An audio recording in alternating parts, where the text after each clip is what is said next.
What's going on, everybody? Sonar here, and for this outside the box, let's talk Baitcaster gear ratios. I've got 3 different categories of gear ratios that I use for all the different tactics and conditions that I'm faced with.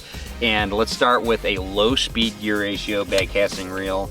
This right here is a 6.1 to 1 gear ratio. Anything from 6.1 to 6.6 is what I consider a low speed gear ratio, and they're really good for fishing high resistance baits. Anything that you're casting long distances and just chunking and winding all day that create a lot of resistance in the water, like deep diving crankbaits, Alabama rigs, large swim baits.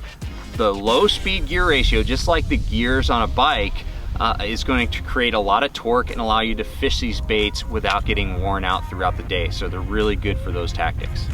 Next, we've got a high speed gear ratio reel, or you can call it a moderate speed gear ratio reel nowadays.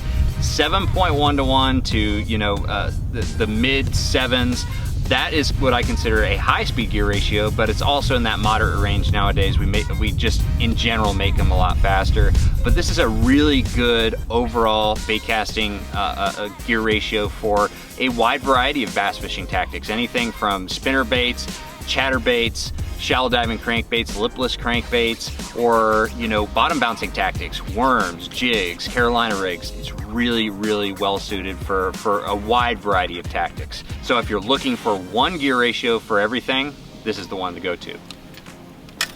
And now we've got the burner reels that are available today. Anything that's 8.1 to 1 or higher is what I consider an ultra high speed gear ratio reel. And with these reels, I like to use them for situations where I'm fishing for schooling fish with top water tactics or some other tactic, where if I make a long cast and the fish starts schooling over here, I want to be able to reel that bait in very, very quickly and make that presentation exactly where they're schooling. So burner reels are perfect for that, and they're also really good for bottom bouncing tactics where you're making long casts, fishing it through the strike zone, and then reeling back in real quick to make another presentation.